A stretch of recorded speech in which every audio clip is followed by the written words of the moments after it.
शुरुआत करते हैं आज की न्यूज़पेपर की। हम सबसे पहले द हिंदू की प्रमुख खबरें देखेंगे, इसके साथ में ही पीआईबी की न्यूज़ देखेंगे। इसके बाद हम 3 टॉपिक पर एडिटोरियल का डिस्कशन करने वाले हैं। पहला टॉपिक हमारा रहेगा हेपेटाइटिस की बीमारी को लेकर के, कैसे करके हमें उसकी टाइम से पहले पहचान करना है, उसकी रोकथाम, उसका उपचार करना है, तब जाके हम हेपेटाइटिस से फ्री हो सकते हैं। हमने जो टारगेट किए हैं कि 2030 तक हम उसको अचीव करेंगे, उसको कैसे करके हासिल कर सकते हैं। सेकंड नंबर की जो एडिटोरियल रहेगी वो हमारी रहेगी राज्य और केंद्र सरकारों के बीच संबंध को लेकर के। आज के टाइम में ऐसा देखा जा रहा है कि केंद्र सरकार टैक्स की जो ज़्यादा से ज़्यादा पावर है ना अपने पास रख रही है। भले ही उसने योजना आयोग को ख़त्म कर दिया है, उसके जगह में फाइनेंस कमीशन आया है। ठीक है, नाम चेंज कर देने से, संस्था चेंज कर देने से कुछ नहीं होता है, लेकिन उद्देश्य तो वही रह गया है कि ज़्यादा से ज़्यादा हमारे पास धन आए, टैक्स हमारे पास ही ज़्यादा रहे। ठीक है, राज्यों को किस प्रकार से कम टैक्स की प्राप्ति हो रही है, केंद्र सरकार कौन कौन सी योजनाएं चलाती हैं, जबकि वे योजनाएं राज्य सरकार के अंदर में आ रही हैं।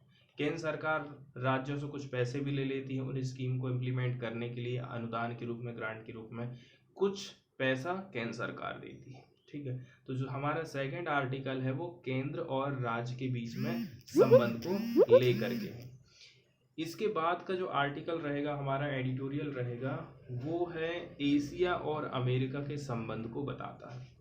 हाल ही में जो बाइडन के द्वारा काफ़ी लंबे समय के बाद एशिया की यात्रा करी गई थी। ठीक है, कई सारे देशों की उन्होंने यात्रा करे, जैसे कि अरब गए, इजराइल गए, इसके अलावा भी 1-2 कंट्री और हैं जहाँ की यात्रा उन्होंने किया था।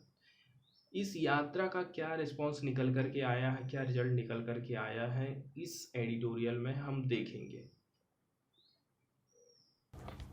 शुरुआत करते हैं पहली न्यूज़ के साथ में। पहली न्यूज़ आई है पीएमएलए एक्ट को लेकर के, जिसको हम prevention of money laundering act कहते हैं।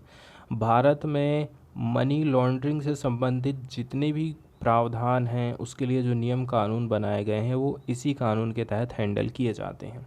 ठीक है, मतलब कि ये कानून एक लीगल फ्रेमवर्क प्रोवाइड करता है ताकि इंडिया लड़ सके मनी लॉन्ड्रिंग के केसेस से। इसमें जो इस कानून के तहत जो प्रोविज़न किए गए हैं वो सभी जो फाइनेंशियल इंस्टीट्यूशन हैं, जैसे कि बैंक, इसमें इंक्लूड है आरबीआई, म्यूचुअल फंड है, इंश्योरेंस कंपनी है, और जो उनकी फाइनेंशियल इंटरमीडियरीज़ हैं, इनके ऊपर भी लागू होता है। बाद में 2012 में इसमें संशोधन किए जाते हैं। पीएमएलए अमेंडमेंट एक्ट 2012 आया था। इसमें रिपोर्टिंग एंटिटी का क्या मतलब हो गया, इसमें इंक्लूड किया जाएगा बैंकिंग कंपनी को, फाइनेंशियल इंस्टीट्यूशन को और इंटरमीडियरीज़ को। 2002 का जो पीएमएलए एक्ट था, इसके पास पावर थी कि वो फाइन लगा सकता है 5 लाख रुपए तक का, लेकिन अमेंडमेंट करके 2012 में इस अपर लिमिट को भी हटा दिया गया था। इसने प्रोवाइड किया था कुछ प्रोविजनल अटैचमेंट को।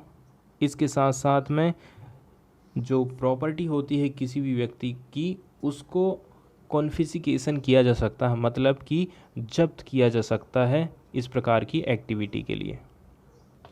मनी लॉन्ड्रिंग के अंतर्गत कौन कौन से काम आते हैं, तो मनी लॉन्ड्रिंग का मतलब है आप पैसे बना रहे हो, ठीक है, बड़ी मात्रा में, कैसे करके, क्रिमिनल एक्टिविटी करके, जैसे कि ड्रग की तस्करी करना, टेररिस्ट फंडिंग करना, appear to have come from a legitimate source, और ऐसा लगता है कि ये अवैध तरीके से धन कहीं आया है, तो वो सारी चीज़ें मनी लॉन्ड्रिंग के अंतर्गत आ जाते हैं।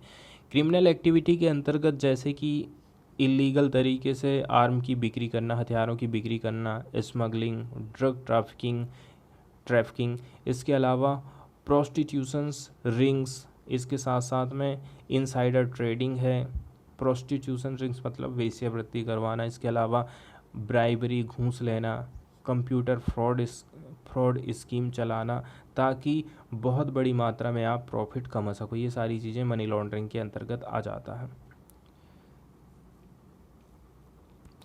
अब हम देख लेते हैं न्यूज़ को। तो न्यूज़ में बताया जा रहा है सुप्रीम कोर्ट ने ईडी की जो पावर होती है अरेस्ट करने की, रेड लगाने की, पीएमएलए एक्ट के तहत उसको अपहोल्ड किया है, मतलब उसको जारी रखा है। सुप्रीम कोर्ट का कहना है जो मनी लॉन्ड्रिंग का काम होता है वो हीनियस टेररिज्म से कहीं कम नहीं होता है, इसीलिए उसके अंतर्गत यदि उन्हें लग रहा है कि अरेस्ट करेंगे, छापेमारी करेंगे, तो ये सब उनकी इंक्वायरी के अंतर्गत आने वाले चरण हैं, इसलिए हम इसको नहीं रोक सकते हैं, हम इसको कंटिन्यू रखेंगे, ऐसा इसमें कहा गया है। पीएमएलए एक्ट के अलग अलग सेक्शन में अलग अलग चीज़ का उल्लेख किया गया है, जैसे कि सेक्शन 3 में मनी लॉन्ड्रिंग की परिभाषा बताई गई है कि कौन कौन से काम मनी लॉन्ड्रिंग के अंतर्गत आते हैं।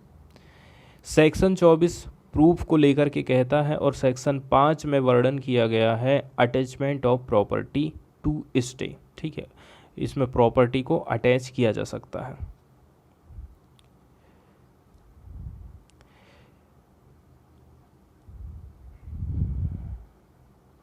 इसके बाद वाली न्यूज़ हम देखने वाले हैं डीजीसीए से रिलेटेड।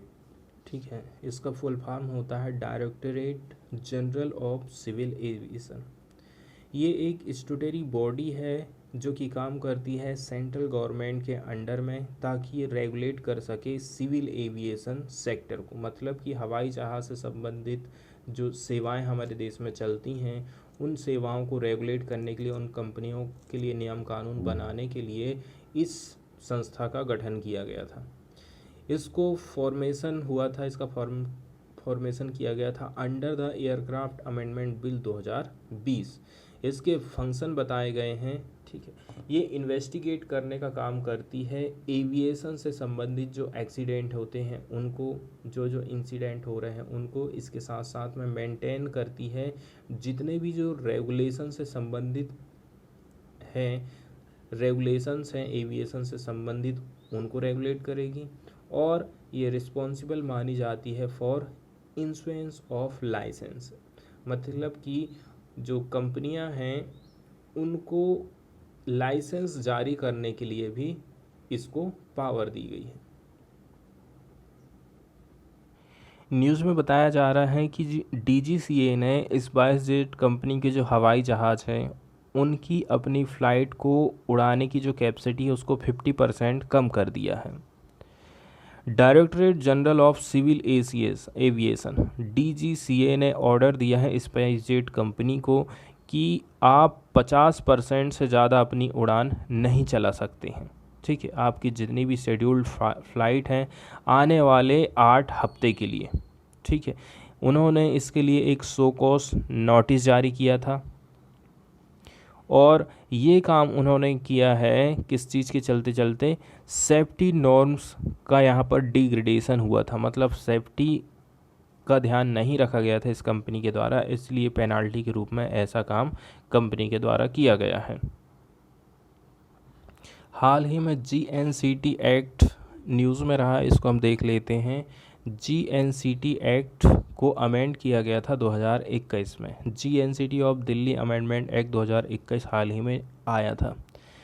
1991 में ये एक्ट बना था, इसके जो कुछ सेक्शन हैं 21, 24, 33 और 44, इसमें अमेंडमेंट किया गया है।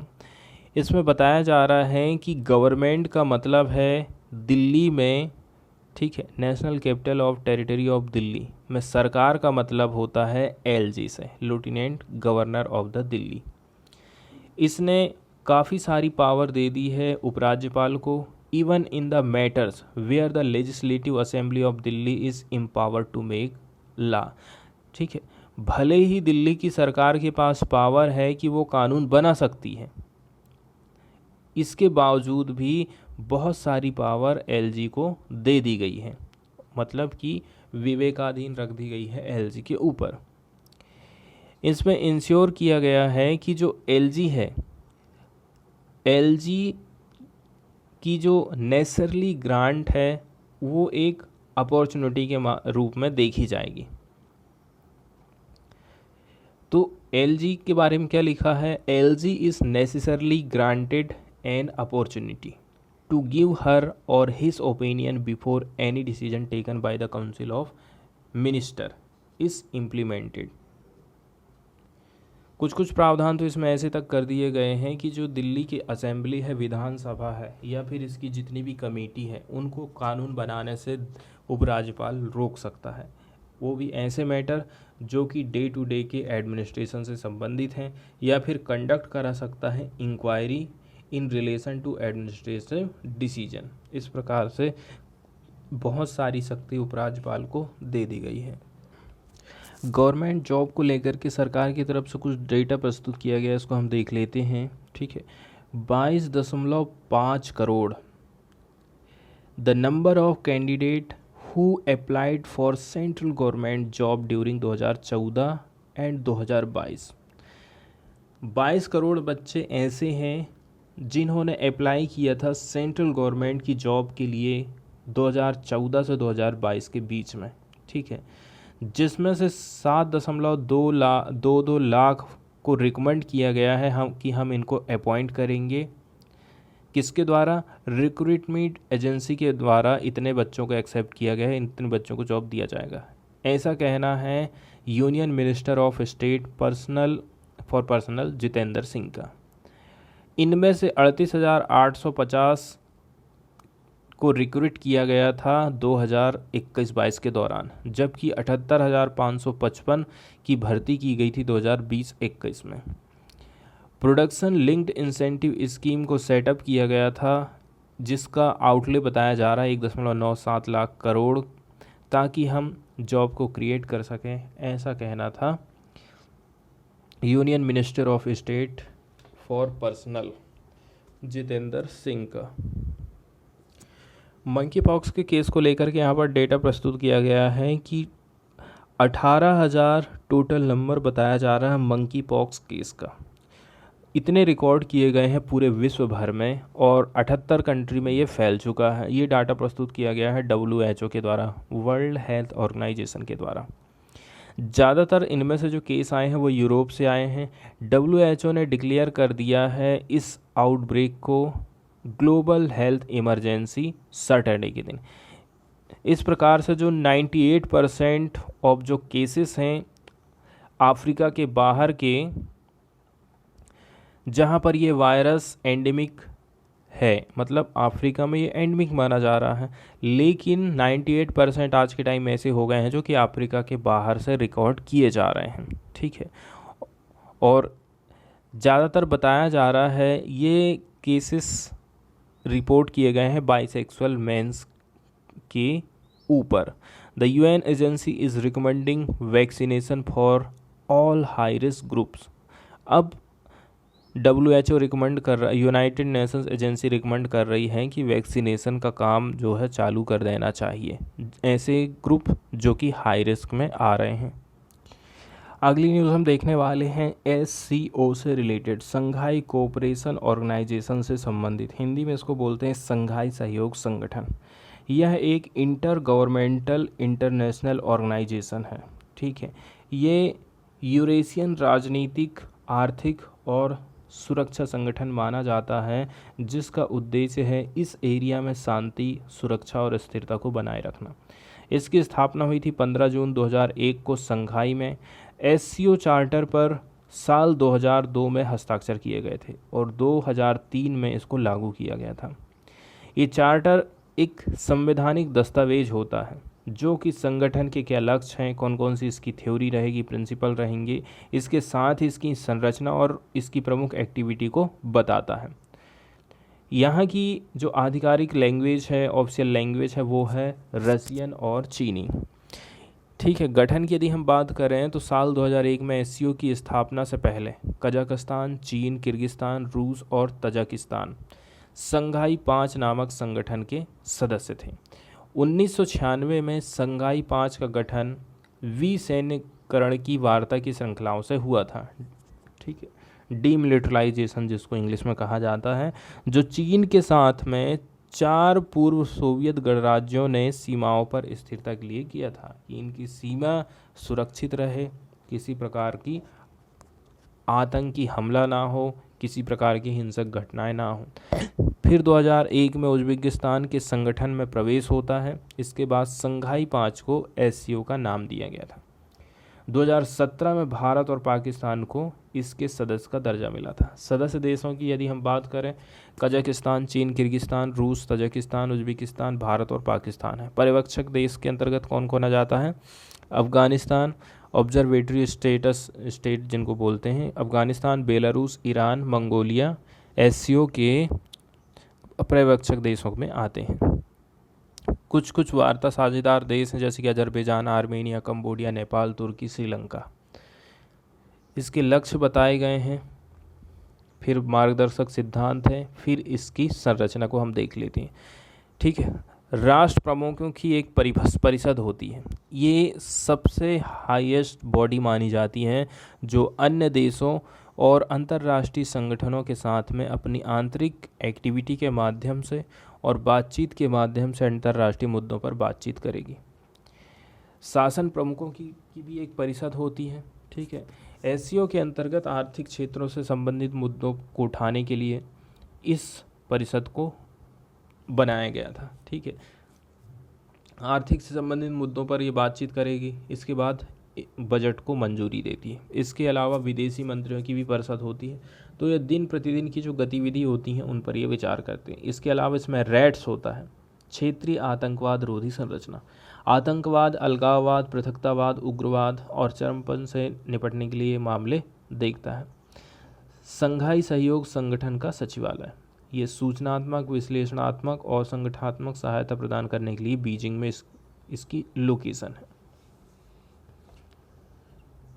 एससीओ से संबंधित कुछ फैक्ट वाली बातें हैं, जैसे कि विश्व की जितनी भी जनसंख्या है उस जनसंख्या का 40% हिस्सा एससीओ में रहता है।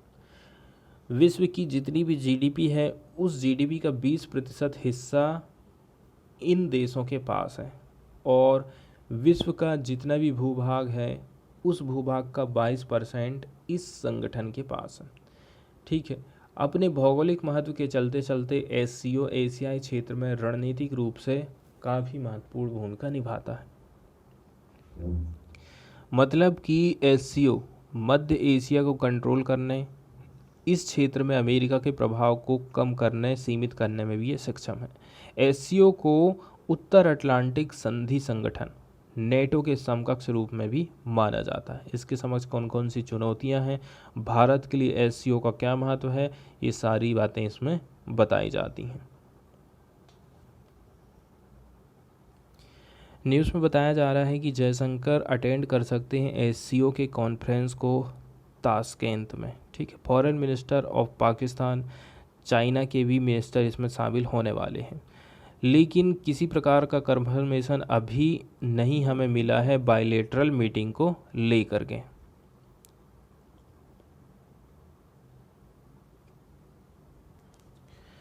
अगली न्यूज़ हम देखने वाले हैं, न्यूज़ आई है हेट क्राइम से रिलेटेड। तृणमूल के एमपी हैं, इन्होंने राइज किया है कुछ इशू जो कि हेट क्राइम से संबंधित हैं। ठीक है, मिनिस्टर फॉर इंफॉर्मेशन और ब्रॉडकास्टिंग हैं अनुराग ठाकुर, और तृणमूल कांग्रेस एमपी हैं प्रतिमा मंडल। इनके बीच में थोड़ी सी नोकझोंक या फिर वाद विवाद हुआ था लोकसभा में। After the letter rise the issue of rising hate crimes in the country, मतलब कि कांग्रेस के लीडर की तरफ से हमारे देश में जो हेट क्राइम्स की घटनाएं बढ़ते जा रही हैं, जैसे कि एक धर्म के लिए लोग दूसरे धर्म के प्रति ऐसी भावनाएं या फिर ऐसे भाषण देते हैं जो कि भड़काऊ होते हैं और इससे फिर दंगे फैल जाते हैं। इस प्रकार से जो हेट क्राइम है हमारे देश में बढ़ते जा रहा है। इस प्रकार के इंसिडेंट हेट क्राइम के राइज हो रहे हैं हमारे कंट्री में। इसके साथ साथ में ये जो रूलिंग पार्टी है केंद्र सरकार की, इस काम में एक्टिव रोल प्ले कर रही है ताकि इसको डाइवर्ट किया जा सके। Attention from inflation and developmental challenges. केंद्र सरकार पूरी तरह से चाहती है महंगाई के मुद्दे से लोगों का ध्यान भटकाया जाए। इसके साथ साथ में जो डेवलपमेंटल से संबंधित चैलेंज आ रहे हैं देश में, उनसे संबंधित कोई व्यक्ति क्वेश्चन ना पूछे, इसलिए लोगों का ध्यान भटकाया जाता है, ऐसा कहना था कांग्रेस की तरफ से। लेकिन अनुराग ठाकुर ने इसका विरोध किया। उनका कहना था लॉ एंड ऑर्डर, ये सब्जेक्ट का विषय है, इसके लिए आप खुद निपटिए, ऐसा उन्होंने कहा। इसके साथ साथ में बीजेपी के जो वर्कर हैं वो खुद वेस्ट बंगाल में उनकी किलिंग की जा रही है अंडर द तृणमूल गवर्नमेंट, ऐसा उनकी तरफ से कहा गया। अगली न्यूज़ हम देखने वाले हैं वेयर हाउसिंग एक्ट से संबंधित है। ठीक है, किसानों का जो लीडर है, किसानों का जो संगठन है एसकेएम, इनको डर है कि कहीं जो कारपोरेट सेक्टर है उसको सरकार ज़्यादा कंट्रोल ना दे दे, ज़्यादा अधिकार ना दे दे गोदामों को लेकर के। Union food and public distribution ministry ने सजेस्ट किया है कि हम कुछ मेजर अमेंडमेंट करने वाले हैं warehousing development and regulation act 2007 में। जबकि मिनिस्ट्री का कहना है हमारा उद्देश्य है कि हम किसानों की सहायता करें ताकि वो एक्सेस कर सकें, ठीक है, क्वालिटी वाले वेयर हाउस को। लेकिन जो संयुक्त किसान मोर्चा को डर है कि इस अमेंडमेंट के माध्यम से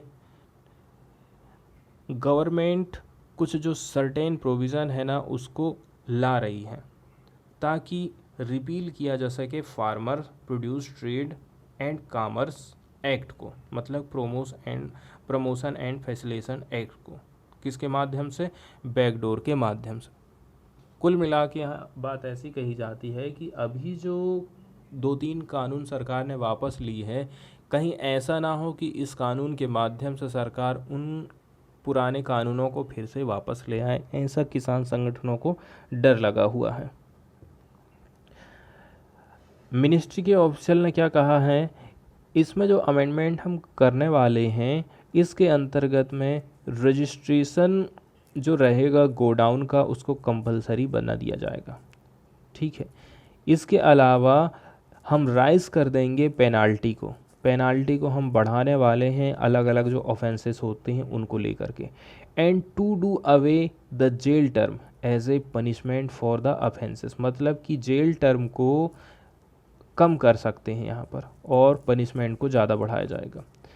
आज के टाइम में ऐसा है कि रजिस्ट्रेशन जो होता है warehousing development and regulation authority WDRA में कैसा है, आज के टाइम में ऑप्शनल है, लेकिन सरकार इसको कंपलसरी बनाना चाहती है। यदि ये अमेंडमेंट हो जाता है which is yet to be cleared by the cabinet, अभी कैबिनेट को इसके अप्रूवल मिलना बाकी है, तो जो थर्ड पार्टी वेयर हाउस का रजिस्ट्रेशन है ना पूरे देश में will be undertaken in phased manner, पूरे देश में अलग अलग फेज में रजिस्ट्रेशन चालू हो जाएगा। सेंट्रल गवर्नमेंट के पास पावर होगी कि वो एग्जेम्प्ट कर सकती है any class of warehouse को फ्रॉम रजिस्ट्रेशन विद अथॉरिटी, मतलब किसको रजिस्ट्रेशन की ज़रूरत है किसको रजिस्ट्रेशन की ज़रूरत नहीं है, ये पावर केंद्र सरकार के पास होगी। इससे इंश्योर किया जाएगा gradual and non disruptive changes, ताकि changes to regulated warehousing system.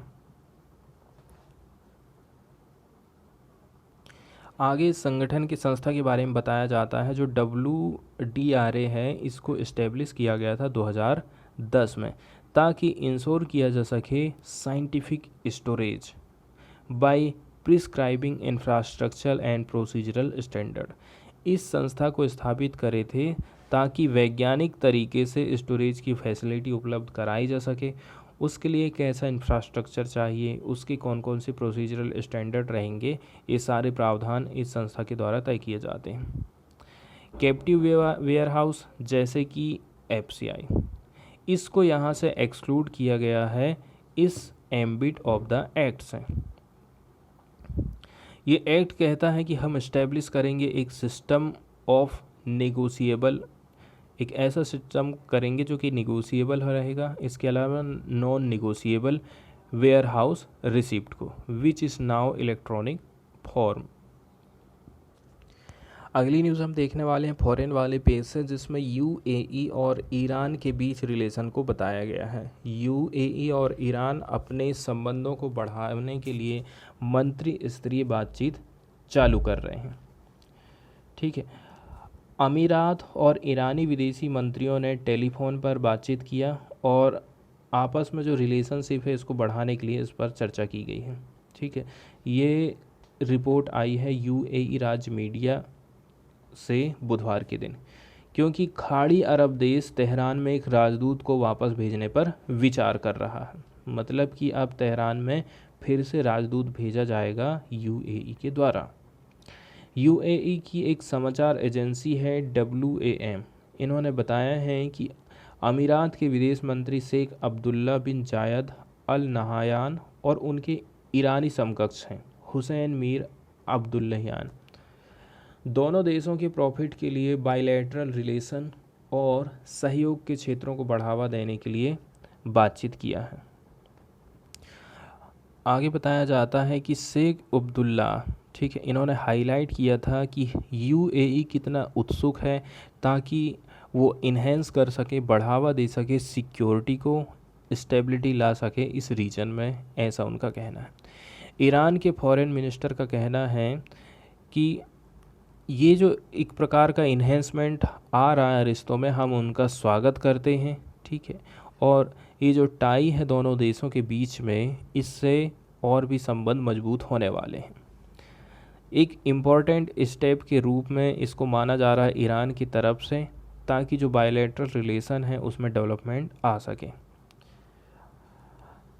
आगे कहना है ईरानियन मिनिस्टर का, ठीक है, किसको, ओमानी और Kuwaiti counter part on Tuesday night, इनके बीच में भी बातचीत हुई थी। यूएई ने अपनी जो संबंध है इस्लामिक रिपब्लिक के साथ में 2016 से ही क्या कर दिया है, बढ़ाना चालू कर दिया है। After Iranian protester attacked Saudi diplomatic mission in Iran following Riyadh execution in Shia Muslim cleric Nimr al Nimr. इसके बाद हम देखने वाले हैं एडिटोरियल। तो पहला एडिटोरियल रहेगा हमारा हेपेटाइटिस की बीमारी से संबंधित। हेपेटाइटिस लीवर से जुड़ी बीमारी होती है जो कि वायरल इन्फेक्शन के चलते चलते होती है।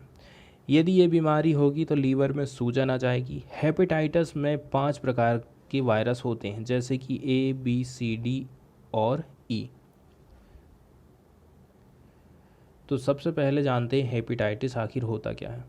ये मूल रूप से लीवर से जुड़ी बीमारी है जो वायरल इन्फेक्शन के चलते चलते होती है। इससे लीवर में सूजन आ जाती है। 5 प्रकार के वायरस बताए गए हैं, A, B, C, D, E। In 5 virus को गंभीरता से लेना चाहिए, क्योंकि इनके कारण ही हेपेटाइटिस महामारी जैसी बनती जा रही है और हर साल इसकी वजह से होने वाली मौतों का आंकड़ा बढ़ते जा रहा है। हेपेटाइटिस का टाइप बी और सी लाखों लोगों में क्रोनिक बीमारी के कारण बनते जा रहे हैं, क्योंकि इनके कारण लीवर सिरोसिस और कैंसर होते हैं। सिरोसिस मतलब शराब पीने के कारण जो लीवर की बीमारी होती है उसको कहा जाता है। हेपेटाइटिस के बारे में जागरूकता बहुत ज़्यादा ज़रूरी है। हेपेटाइटिस के प्रकार देखें तो इसको हम 5 प्रकार से बांटे हैं, जो कि 5 टाइप के वायरस होते हैं इसी के चलते चलते। हेपेटाइटिस ए, WHO का कहना है कि हर साल 1.5 मिलियन लोग इस बीमारी से ग्रसित हो रहे हैं और ये दूषित भोजन और दूषित पानी के सेवन करने से हो रहा है। हेपेटाइटिस बी, ये इन्फेक्टेड ब्लड के ट्रांसफ्यूजन और सीमेन और दूसरे फ्रूट के एक्सपोजर के चलते चलते ये संक्रमण होता है, एक जगह से दूसरी जगह ट्रांसमिशन हो जाता है। हेपेटाइटिस सी क्यों होता है? ये HCV के कारण होता है। ये ब्लड इन्फेक्टेड इंजेक्शन के इस्तेमाल यदि आप करोगे तो ये हेपेटाइटिस सी हो जाएगा। हेपेटाइटिस डी, ये HDV वायरस के चलते चलते होता है। जो लोग पहले से HBV वायरस से इन्फेक्टेड हैं वे ही इस वायरस से संक्रमित होते हैं। HDV और HBV दोनों के एक साथ होने के कारण की स्थिति फिर और भी बदतर हो जाती, फिर लास्ट में जाता है हेपेटाइटिस ई। तो HEV वायरस के चलते चलते ये बीमारी होती है। दुनिया के ज़्यादातर देशों में हेपेटाइटिस के संक्रमण का यही एक रीज़न होता है, ठीक है। ये विषाक्त पानी और खाना के कारण होता है। इसके अलावा हेपेटाइटिस को गंभीरता के आधार पर भी पहचाना जाता है, जैसे कि एक्यूट हेपेटाइटिस। इसमें अचानक लीवर में सूजन आ जाती है जिसका लक्षण 6 महीने तक रहता है और रोगी धीरे धीरे ठीक होने लगता है। एक होता है chronic hepatitis. Chronic HCV infection से 30 से 150 मिलियन लोग दुनिया भर में प्रभावित होते हैं। लीवर कैंसर, लीवर की बीमारी के चलते चलते काफ़ी सारे लोगों की डेथ भी हो जाती है। अब हम आर्टिकल को देख लेते हैं। तो हमारा जो फ्यूचर है वो फ्यूचर कैसे करके हेपेटाइटिस की बीमारी से फ्री हो सकता है, इसको लेकर के आर्टिकल लिखा गया है। हमें इस बीमारी की पहले ही पहचान कर लेना है, ठीक है। लक्षण देखने के तुरंत बाद हमें इस बीमारी की पहचान करना है, लक्षणों के पहले ही हो सके तो इसको हमें डायग्नोसिस कर लेना है। यही एक रास्ता है जिसके चलते चलते हम प्रिवेंशन कर सकते हैं और सक्सेसफुल ट्रीटमेंट कर सकते हैं किसी भी रोगी की, ठीक है। आने वाला जो विश्व हेपेटाइटिस डे है, इस टाइम में वर्ल्ड हेल्थ ऑर्गेनाइजेशन ने हाईलाइट किया है कि आखिर हमें कितनी ज़रूरत है हेपेटाइटिस केयर को की पहुंच होना चाहिए पीपुल तक, जिनको वास्तव में ज़रूरत है। उन लोगों तक हमें हेपेटाइटिस केयर पहुंचाना। इसका मतलब ये हो गया है ये जो हेपेटाइटिस से संबंधित देख रेख है वो अवेलेबल होना चाहिए, अफोर्डेबल होना चाहिए, इसके साथ साथ में एक्सेसिबल होना चाहिए टू ऑल विदाउट डिस्क्रिमिनेशन, और इसमें किसी भी प्रकार का भेदभाव नहीं होना चाहिए। टारगेट की यदि हम बात करें, ऐसे टाइम में काफ़ी क्रूशियल हो जाता है कि हम कैसे करके 2030 तक जो ग्लोबल टारगेट रखा गया है कि हम हेपेटाइटिस को ख़त्म कर देंगे। इसमें एलिमिनेशन हमने रखे हैं 90% रिडक्शन कर देंगे हम इसके इंसिडेंस में, 65% रिडक्शन कर देंगे हम मोर्टेलिटी रेट में 2030 तक, यदि हम कंपेयर करेंगे कॉरस्पॉन्डिंग फिगर 2015 से। 2015 में मान के चलो 100 मौतें हुई थी, तो 100 मौतों से हमें 65 मौत का आंकड़ा प्राप्त करना है 2030 तक, ठीक है। आज का टाइम आ गया है कि हम कुछ करें। पहला काम ये है, हमें क्या करना है, हेपेटाइटिस क्या है, कम्युनिकेबल डिसीज़ माना जाता है, जहाँ पर जो मॉर्टेलिटी रेट है ना वो काफ़ी बढ़ रही है। डाटा यदि हम देखें, ठीक है, पूरे वैश्विक लेवल पर लगभग 354 मिलियन इस बीमारी से प्रभावित हो रहे हैं, सफ़र कर रहे हैं हेपेटाइटिस बी और सी से। साउथ ईस्ट एशिया में 20% मॉर्बिडिटी बर्डन है हेपेटाइटिस का, और लगभग 95% of all hepatitis related death are due to एक बीमारी है cirrhosis and liver cancer caused by the hepatitis B and C. तो जो 95% डेथें हो रही हैं हेपेटाइटिस बी और सी से, वो किसके कारण हो रही हैं, वो सिरोसिस की बीमारी, लीवर कैंसर के चलते चलते हो रही हैं। सिरोसिस मतलब होता है यकृत जिगर को प्रभावित करने वाला एक रोग होता है, जो विशेषकर ज़्यादातर शराब पीने से उत्पन्न होता है। सेकंड नंबर की बात यह है कि जो वायरल हेपेटाइटिस होता है उसको आप प्रिवेंट कर सकते हो। Clean food, good personal hygiene अपनाइए, इसके साथ साथ में access to safe water and sanitization, इससे आप प्रोटेक्ट कर सकते हो हेपेटाइटिस ए एंड ई को। अब कुछ जो उपाय हैं ताकि आप करते हैं हेपेटाइटिस बी और सी को प्रिवेंट करने के लिए, ये होना चाहिए full coverage with hepatitis B immunisation. इसके लिए हमें इम्यूनाइजेशन पर ध्यान देने की ज़रूरत है। इसमें शामिल है जन्म के टाइम में कुछ डोज देना है, इसके साथ साथ में आपको सेफ ब्लड उपलब्ध कराना है यदि आपको खून की कमी जा रही है। इसके साथ साथ में जो संबंध होते हैं वो सेफ़ होने चाहिए और सेफ नीडल यूसेज की ज़रूरत पड़ती है। तीसरे नंबर की बात बताई जाती है, हम ये सोच रहे हैं कि विश्व हेपेटाइटिस से फ्री रहेगा, ये प्रैक्टिकल वाली बात है और फीजिबल भी है, मतलब साध्य भी है। हमारे पास कुछ टूल होना चाहिए ताकि हम डायग्नोस कर सकें, ट्रीट कर सकें, प्रिवेंट कर सकें और एलिमिनेट कर सकें क्रोनिक वायरल हेपेटाइटिस को, ठीक है, ये भी हमें ध्यान रखना। चौथे नंबर की बात है, सेफ़ एंड इफ़ेक्टिव वैक्सीन की ज़रूरत पड़ेगी यदि हमें हेपेटाइटिस बी से निपटना है तो। इसके साथ साथ में आज के टाइम में नई और जो पावरफुल एंटीवायरल ड्रग्स आ गए हैं, ये मैनेज कर सकते हैं क्रोनिक हेपेटाइटिस बी को, और हेपेटाइटिस सी से जो केसेस हमें देख रहे हैं उनको भी हम कम कर सकते हैं। इस प्रकार के जो इंटरवेंशन है ना उनको हमें एक साथ करना है, उसके लिए हमें अर्ली डायग्नोसिस की ज़रूरत है। अवेयरनेस कैंपेन चलाना पड़ेगा हमको। Have the potential to prevent 4.5 million premature deaths in low and middle income countries by 2030 globally. ये सारे कदम यदि आप उठा रहे हो तो जो 4.5 लाख लोगों की जो प्रीमेच्योर डेथ हो रही है लो और मिडिल इनकम कंट्री में 2030 तक आप इनको ग्लोबली रोक सकते हैं। फिर भी कुछ कुछ सर्विस हैं जिनको एक्सेस करने की ज़रूरत है, ठीक है, जो कि ऐसे समुदाय जो कि गरीब हैं वो इन सुविधाओं का लाभ नहीं उठा पाते, ठीक है, क्योंकि ये सुविधाएं अवेलेबल रहती हैं सेंट्रलाइज स्पेशलाइज हॉस्पिटल में एट ए कॉस्ट। काफ़ी महंगी ये सेवाएं रहती हैं जो कि गरीब लोग इनको अफोर्ड नहीं कर सकते हैं। पीपल की जो डेथ है वो कंटिन्यू हो रही है क्योंकि इस रोग की पहचान काफ़ी देर से होती है, या फिर सेकंड कारण हो सकता है कि उस व्यक्ति का अच्छी तरह से ट्रीटमेंट नहीं किया गया है। इसका मतलब ये हो गया कि सबसे पहले तो हमें बीमारी की पहचान करना पड़ेगा कि वास्तव में यदि ये लक्षण हैं तो हमें हेपेटाइटिस की बीमारी है या नहीं है। इसी के चलते चलते प्रिवेंशन और सक्सेसफुल ट्रीटमेंट हम कर सकते हैं। अब टेस्टिंग और ट्रीटमेंट के कवरेज को लेकर के बात बताई गई है।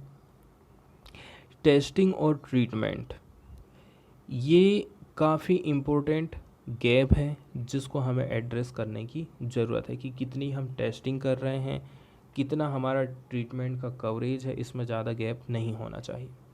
यदि हम देखेंगे जो ट्रीटमेंट वाला हिस्सा है कि ट्रीटमेंट का साउथ ईस्ट एशिया रीजन में कैसा क्या डाटा रहा है, तो लगभग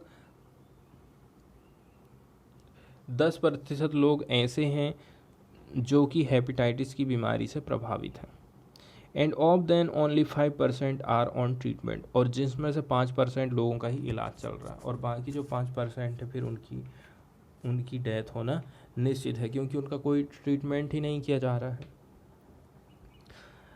एस्टिमेशन लगाया जा रहा है कि 10.5 मिलियन पीपल जो है हेपेटाइटिस सी से ग्रसित हैं और इनमें से केवल 7% को अपनी बीमारी का पता है, of which around 1 in 5 are on treatment, जिसमें से भी 5 में से 1 व्यक्ति ही केवल इसका इलाज ले पा रहा है। तो इस गैप को हमें फिल करने की ज़रूरत है। This is what this years world hepatitis day campaign is all about. तो इसी प्रकार की बातों को लेकर के इस साल का वर्ल्ड हेपेटाइटिस डे का कैंपेन होने वाला है। जितने प्रकार की भी चैलेंजेस हैं इस रीजन में कंटिन्यू कुछ उपाय किए गए हैं, कंटिन्यू इंटरवेंशन किए गए हैं ताकि प्रिवेंट किया जा सके, डिटेक्ट किया जा सके एंड ट्रीट किया जा सके हेपेटाइटिस को। 2016 से ही जबकि इस रीजन ने लॉन्च किया था इसके एक्शन प्लान को, ताकि जो वायरल हेपेटाइटिस है उसको 2016 से 21 के बीच में इसको हमने लॉन्च करे थे। 9 कंट्री ने अचीव कर लिया था 90% से भी ज़्यादा कवरेज को of third dose of hepatitis B vaccine. मतलब कि 9 देश ऐसे थे जिन्होंने हेपेटाइटिस बी वैक्सीन के तीसरे डोज अपने नागरिकों को लगा चुके हैं। 4 कंट्री ने अचीव कर लिया था हेपेटाइटिस बी कंट्रोल टारगेट को। कुछ कुछ उपाय बताए जाते हैं जिनको करने की ज़रूरत है। कई सारी ऐसी प्रायोरिटी हैं जिनको एड्रेस करने की हमें ज़रूरत है, जिसमें इंक्लूड किया गया है पॉलिटिकल कमिटमेंट को हमें इन्हेंस करना है, ठीक है, across all country of this region. इसी के साथ साथ में जो डोमेस्टिक फंडिंग है हेपेटाइटिस के लिए उसको बढ़ाना पड़ेगा। सरकारों को ज़्यादा से ज़्यादा डोमेस्टिक फंडिंग करना पड़ेगा, ठीक है। ड्रग है, इसके साथ साथ में जो डायग्नोस्टिस होता है, इनमें जो ज़्यादा से ज़्यादा प्राइस खर्च कर रहे हैं लोग उसको कम करने की ज़रूरत है। कम्युनिकेशन की हमें कुछ स्ट्रेटजी बनाना पड़ेगा ताकि हम अवेयरनेस लोगों में फैला सकें। इसके साथ में सर्विस डिलीवरी में कुछ इनोवेशन करने की ज़रूरत है ताकि हम मैक्सिमाइज कर सकें use of differentiated and people centred service delivery. ठीक है, ऐसे लोग जो कि विकलांग लोग हैं, पीपल सेंटर्ड सर्विस प्रोवाइड करने की हमें ज़रूरत है एक्रॉस HIV। इसके साथ साथ में वायरल हेपेटाइटिस एंड STIs को हमें प्रेफरेंस देने की ज़रूरत है प्राइमरी हेल्थ केयर अप्रोच को। इसके अलावा डिसेंट्रलाइजिंग करने की ज़रूरत है हेपेटाइटिस केयर को। 10वें नंबर पे बताया जा रहा है कम्युनिटी बेस्ड, हमें जैसे कैंप नहीं लगाए जाते हैं क्या कई सारी बीमारियों से निपटने के लिए, तो इस प्रकार के हमें कम्युनिटी बेस्ड वेन्यूज़ और लोकेशंस होने चाहिए, ना कि बड़े बड़े हॉस्पिटल जो केवल शहर में रहते हैं।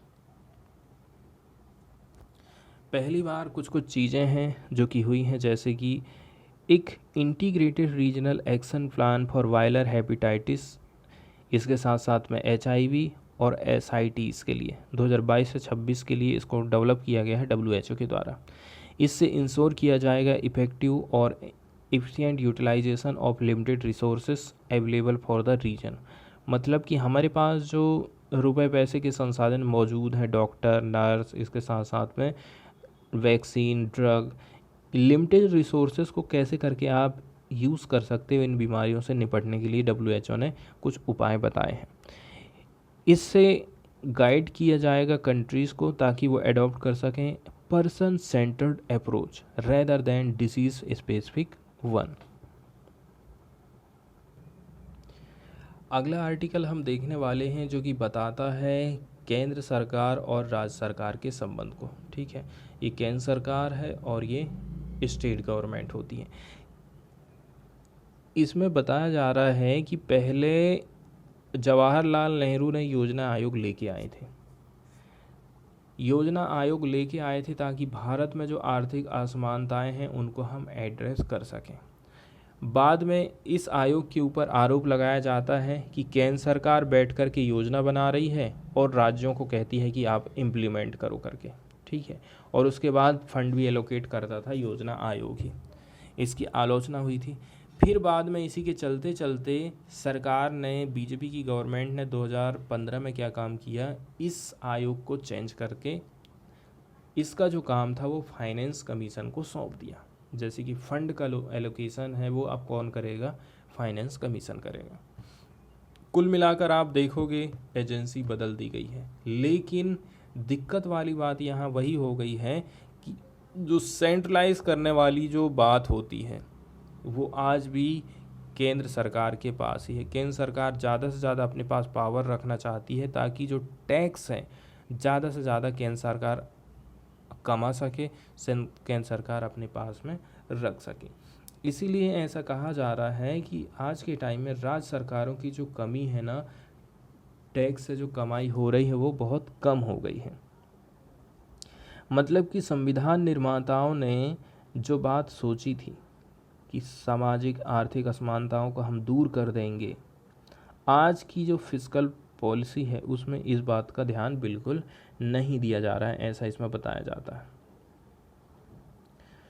1949 में संविधान सभा में BR अम्बेडकर ने कुछ भाषण दिया था। उन्होंने कहा था राजनीति में तो हमारे पास समानता होगी, लेकिन सामाजिक और आर्थिक जीवन में हमारे पास असमानता होगी।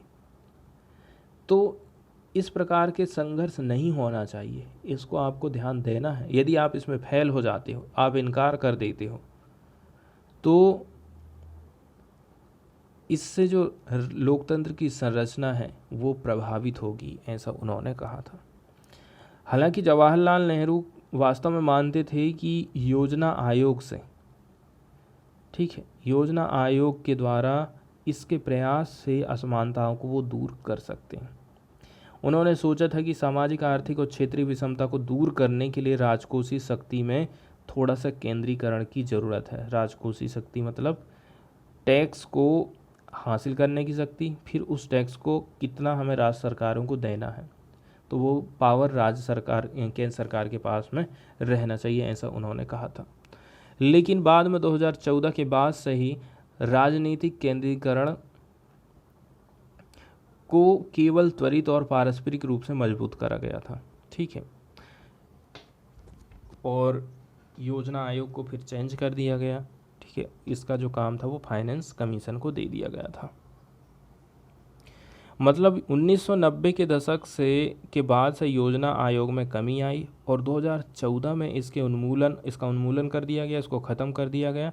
इसके कारण ही वित्त आयोग को राजकोषीय हस्तांतरण का एक साधन बनाया गया, क्योंकि आयोग ने 2000 के बाद से सभी टैक्स को शेयर करने के अपने दायरे को सिर्फ 2 टैक्स में बांट दिया, इनकम टैक्स और यूनियन एक्साइज टैक्स।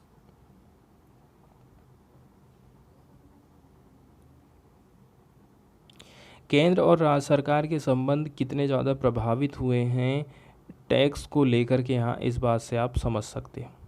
ठीक है, राज्य सरकार खुद टैक्स लगाए और खुद अपना खर्चा चलाए। ये जो कैपेसिटी है राज्य सरकारों की वो 69% थी पहले, आज के टाइम में ये 38% हो गई है। 1955-56 में 69%, 2019-20 में 38% से कम हो गई। और राज्यों का खर्चा बढ़ते जा रहा है, उनके टैक्स में किसी प्रकार की वृद्धि नहीं हो रही है।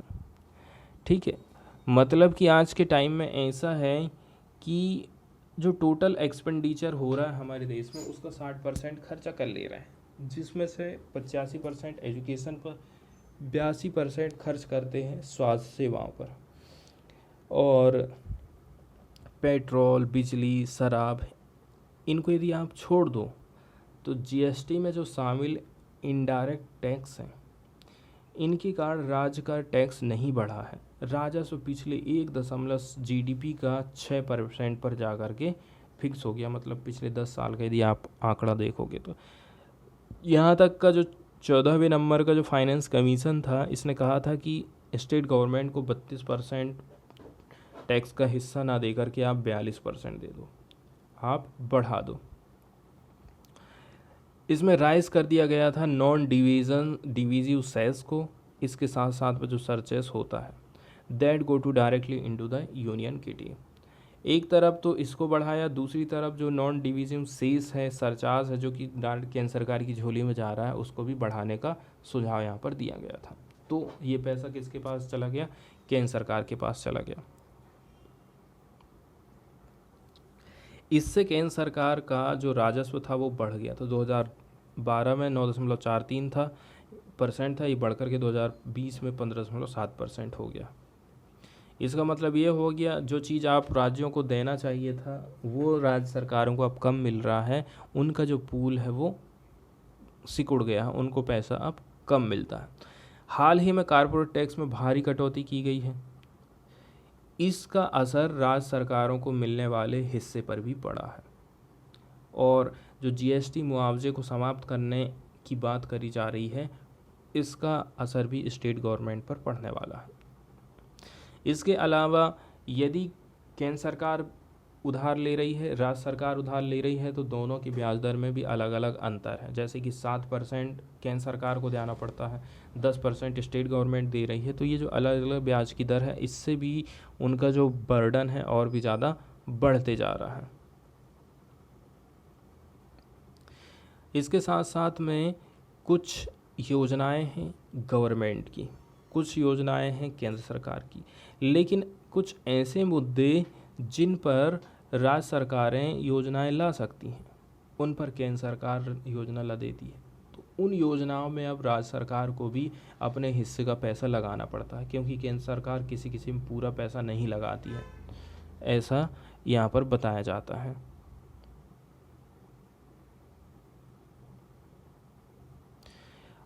भारत में किस प्रकार से असमानता गहराती जा रही है उसका उल्लेख भी यहाँ पर किया गया है। जैसे कि प्राइवेट वेल्थ का जो रेशो है नेशनल इनकम के साथ में, उसमें बढ़ोतरी हुई है। 1990 में 290% था, 2020 में ये बढ़कर के 555 हो गया है, जो कि दुनिया की सबसे तेज़ वृद्धि में एक है।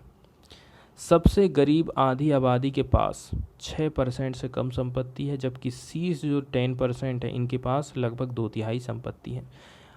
अमीरों पर टैक्स लगाने के मामले में भी भारत का रिकॉर्ड काफ़ी ख़राब रहा है।